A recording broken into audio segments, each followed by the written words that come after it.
He mocked, "You? A millionaire? Keep dreaming." I said nothing, but when Forbes listed me in their $100 million club, he nearly choked on his words. Where in the world are you watching this from, and what time is it? Subscribe now, because this story won't just entertain you. It might haunt you. You know, I still remember the first time someone told me I couldn't do something. I was 9. It was a school art competition, and I had stayed up all night gluing little pieces of colored paper into this chaotic, beautiful mosaic of a bird. I had been so proud, running up to show my teacher, heart pounding like maybe, just maybe this time someone would say, "You did well." But all she did was glance over the top of her glasses, frown, and say, "You always overdo things, don't you?" I didn't know back then that small moments like that, the tiny dismissals, the careless words, carve little cuts in you, cuts that never really close.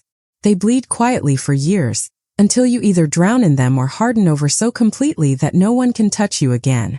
And I chose to harden. My father was the king of dismissals. He was never violent, never angry, just permanently disappointed. A man who treated love like it was a currency you had to earn. "Be quiet, stop showing off," he'd mutter at family dinners when I tried to share my dreams. "You? Big plans? Don't be ridiculous." I learned early on that silence was safer, that my hopes were embarrassing, that every little flicker of ambition inside me was something to be hidden, buried. And so I became the good daughter, the invisible one. My older brother, Thomas, shone so brightly it was blinding. Captain of the debate team, top of his class, the golden child. I remember watching him once as he received an award on stage, the room roaring with applause, and I caught my mother's eyes across the room. She was crying, hands clasped tight, looking at him like he was the sun. And then she looked at me, or through me really, like I was a shadow she'd momentarily forgotten. I smiled anyway. That's what you do when you're the quiet one. You smile, you fade, you wait. But the thing they never tell you is that shadows are patient. I carried their voices in my head through every small failure, every stumble, every job rejection, every friend who outshone me, every man who laughed and said, "You? Keep dreaming." And God, there were so many. Men who took me on dates and talked about their own plans, their own empires, never once asking about mine. Friends who called me ambitious like it was an insult. Even Thomas, in his perfect polished way, would pat my head and say, "You work too hard. Relax. You're not saving the world, you know." And each time I smiled. I swallowed it. I let it go. Until one day I didn't. I can't tell you the exact moment something cracked inside me. Maybe it was the 3rd job promotion I was passed over for, or the 5th investor who laughed at my pitch, or maybe it was just the slow drip of years and years of being underestimated, of knowing I could be more but never being allowed to prove it. Whatever it was, one day I stood in front of the mirror, looked myself dead in the eyes and whispered, "They have no idea who they're underestimating." And from that day I built quietly, ruthlessly. Every late night, every rejection, every failure, I used it. I absorbed it, weaponized it. I read every business book, every psychology paper, every market analysis I could get my hands on. I taught myself coding at night, marketing on the weekends, pitched 100 times, failed 99, but every failure sharpened me until one day, it didn't fail.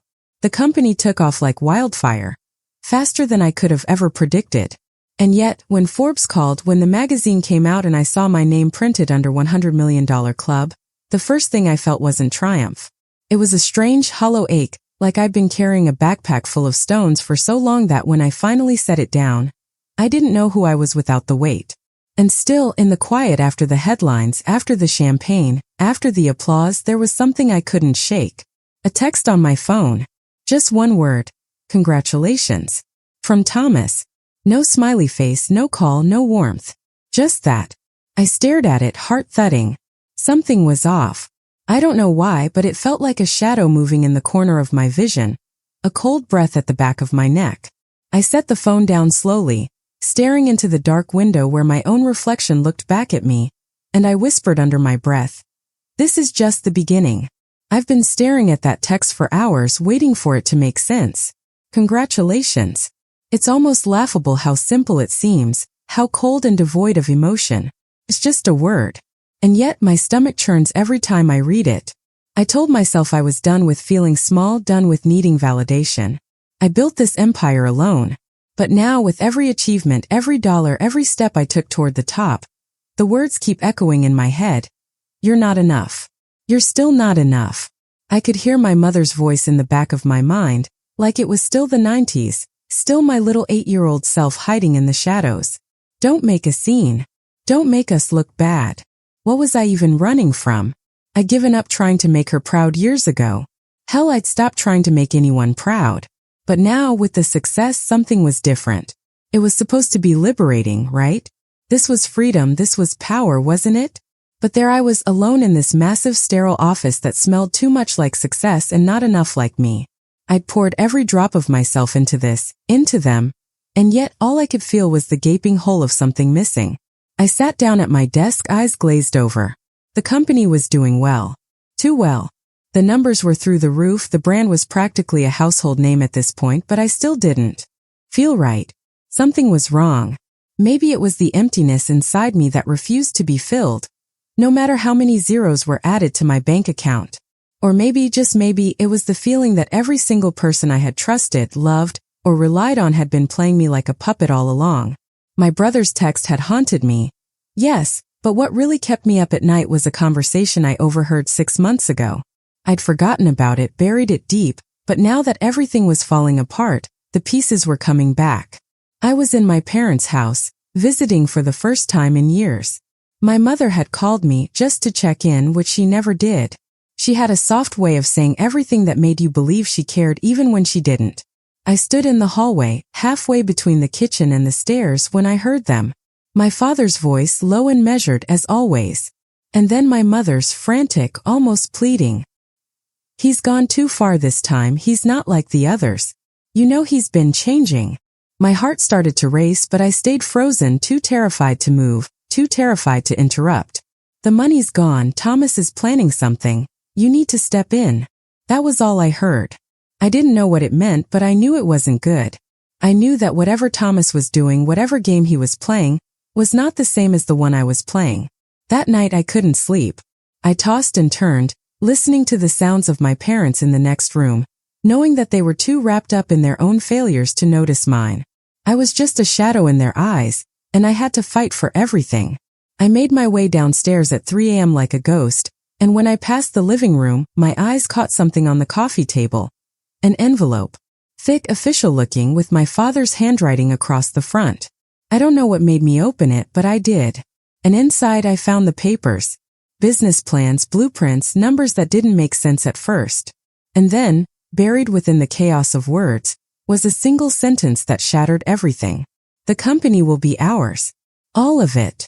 My father had been lying to me. My whole life he'd made me believe I was never enough, that I couldn't handle success, that I had to work harder, prove myself. But the truth was he and Thomas had been plotting this behind my back, all the while smiling in my face, telling me I was doing well, telling me they were proud. It was all part of the plan. I felt my breath catch in my throat, the walls of the house feeling too small, too suffocating. I wanted to scream, but the sound never left my throat. I stuffed the papers back into the envelope and then, I just left. I didn't call anyone. I didn't confront them. I didn't even cry. I just left, walked away from that house, from that life, from everything that had ever made me feel like I mattered. I couldn't be there anymore. I had to build something on my own, something real, something mine. I threw myself into the company, into every deal, every call, every conversation that would push me forward. I told myself it didn't matter. None of it mattered. But every time I looked at Thomas, every time I thought of my father's face, I felt like I was drowning. I kept telling myself I'm fine. I'm fine. This is fine. But it wasn't. And now, sitting in my sleek, too perfect office, staring at that damn text again, I realized something. I wasn't fine. I wasn't fine. And the worst part was I had no idea who the hell I was anymore. Was I the little girl who was told she wasn't good enough? Was I the woman who'd clawed her way to the top, only to discover it was built on lies? Was I the victim? Or was I the villain? And then, just as my thoughts started to spiral, I heard the door open. I didn't have to look up. I knew who it was. Sarah. She was my assistant, my right hand, someone I trusted more than anyone else in the company. But there was something off about her. She walked in too quietly, too deliberately. Something wasn't right. She was holding something. An envelope just like the one I'd found months ago. The same handwriting. My heart pounded. "You should see this," she said, handing it to me without another word. I opened it slowly, every muscle in my body tensed. Inside there was a letter. But this time it wasn't from my father. It was from Thomas. "You've been played. The empire's ours. Your name was just the footnote." I looked up at Sarah. She didn't meet my eyes. Instead, she turned and left, leaving me with nothing but the sick feeling that had been growing in my chest. And I finally understood. This wasn't about the company anymore. This was about power.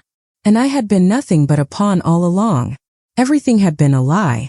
And then, for the first time in a long time, I felt it. Rage. Not the kind that burns quickly, but the kind that simmers beneath the surface just waiting to rise. I wasn't a victim anymore. And I wasn't going to let them win. Not this time. And that's when I stopped being afraid. It's funny how quickly fear fades when the truth slaps you hard enough in the face. The moment Sarah handed me that letter, everything I thought I knew about myself, about them, about the world, shattered.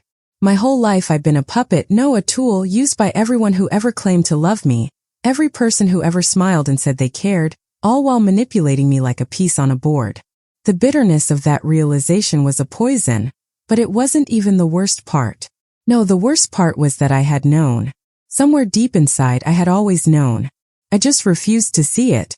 I had built this empire, I had fought every battle, scraped through every painful moment, only to realize that the people I trusted most weren't the ones who helped me rise.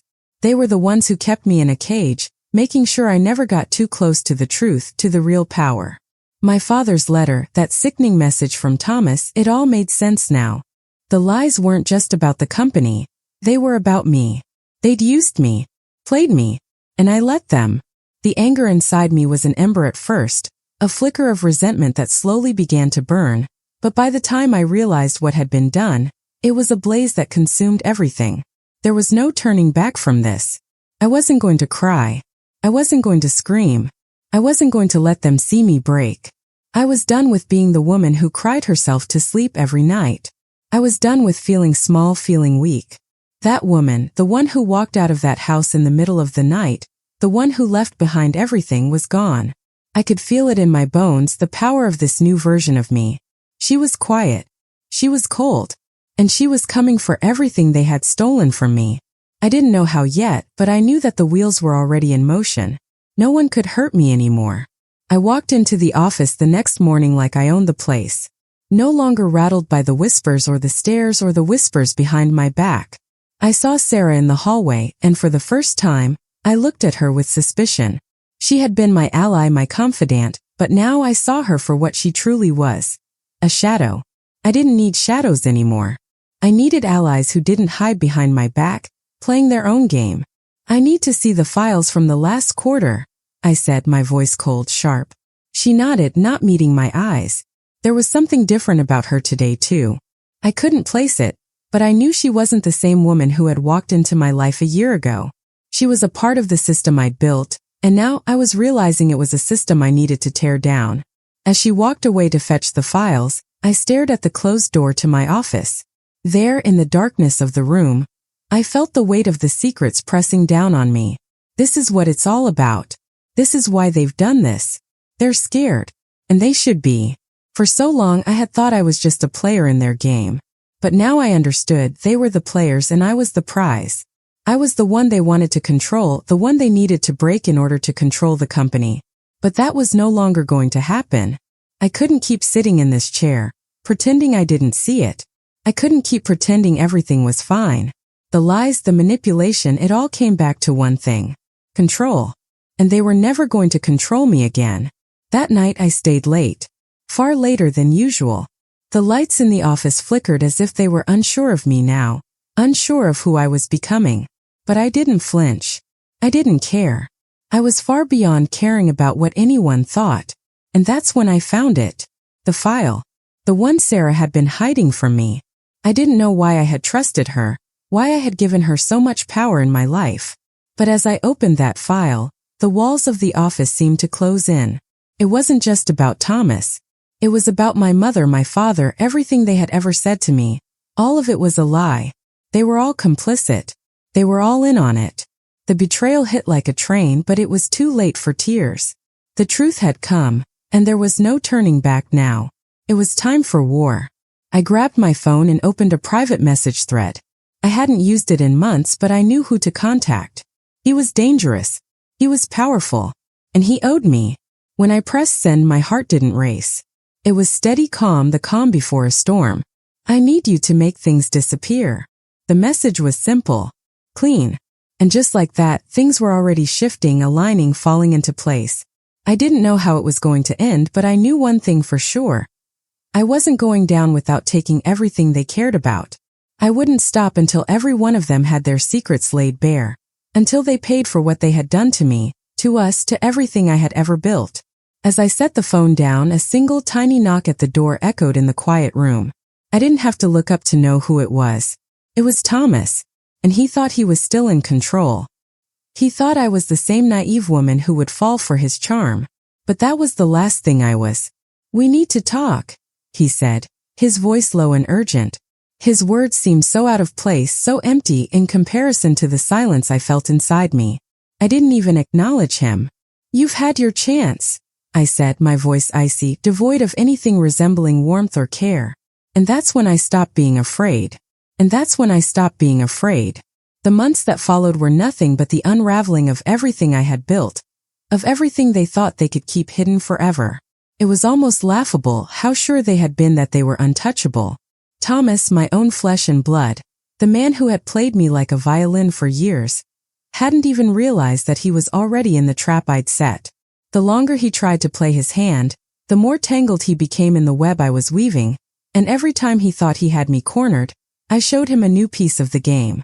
Sarah, that quiet traitor who had stood by my side for so long, she thought she had escaped unscathed, but I knew. I knew about the emails, the hidden meetings, the lies she'd whispered to Thomas. She wasn't going to get away with it. I didn't tell her that, though.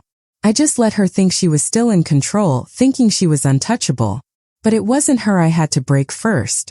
No, it was Thomas. And he was going to suffer in the most poetic way possible. I took everything from him. Slowly, methodically. The company's secrets, the hidden bank accounts, the photographs, the paperwork. It all came to light, one by one. I watched his empire crumble piece by piece, all the while he still believed he was the one pulling the strings. The calls, the meetings, the constant reassurance that he was winning, the desperation in his eyes as I pulled the rug out from under him every single time. And with every single blow, his facade cracked a little more. It was beautiful, a masterstroke, and I wasn't even halfway done. The night of the final confrontation was the night everything changed. I could feel it in the air, the tension thick and suffocating. Thomas came to me as usual, with that fake smile plastered across his face. He tried to act like nothing was wrong, but I could see the cracks forming. I had all the power now, and he was about to realize that. "You've done it, haven't you?" he asked, his voice shaky, eyes darting around the room as if looking for an escape. "You think this is over, don't you?" I didn't answer. I didn't need to. The silence said everything. There was nothing left for him to say. Everything had been set in motion, and there was no way out. He stood up, pacing now, his hands shaking, clearly unable to understand how it had all slipped through his fingers. "You can't just destroy me. You don't get to win." I stood there, calm, collected, unshaken. I watched him unravel before me, his pride, his arrogance, everything he had used to control me, falling apart in front of his eyes. This was it. The final blow. I could feel it, the satisfaction, the vengeance finally coming to fruition. But just as I thought it was over, I got a message. A simple text, a single line that turned my world upside down. "You never should have trusted him. It was always a game." I froze. It wasn't from Thomas. It wasn't from Sarah. It was from someone else, someone I didn't even recognize. A name I'd never seen before. But the words cut deeper than any blade. It was always a game. And in that moment, everything I had done, everything I thought I had controlled, shifted. I had been played again. The realization hit me harder than I expected. The one thing I never thought to question was my mother. I thought she had been a victim too, trapped by her own demons, lost in a world of lies like me. But that text told me everything.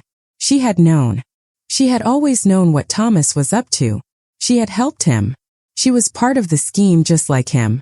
The woman who raised me, the woman who made me feel safe, who held me when I cried as a child, had been a puppet master too.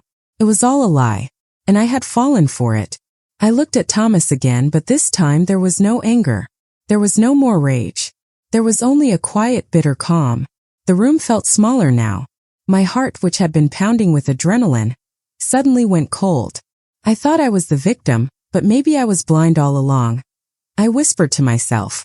Thomas stepped closer, trying to grasp my arm, but I pulled away. "You didn't win," he spat, his voice trembling. "You think you've got it all now? You think you've won? It's too late." I didn't even flinch. I wasn't scared anymore. I wasn't the woman who would fall apart or beg for his mercy. I had become something else. Someone colder. Someone stronger. The silence stretched between us, thick and suffocating, before I spoke again, my voice cold and steady. "No. You lost the moment you underestimated me." I turned and walked out of the room without looking back.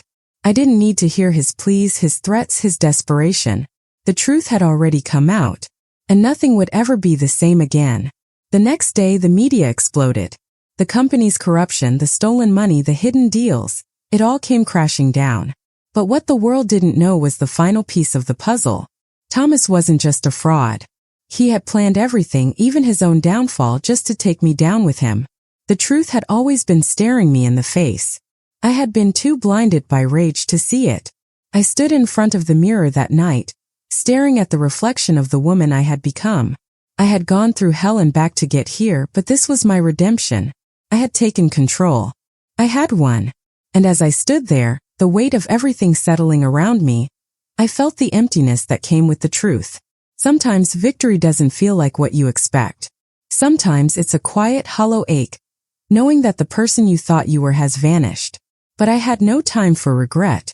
I grabbed the letter, the one from my mother, the one that had been hidden for years, and I burned it. The flames consumed the last of her lies.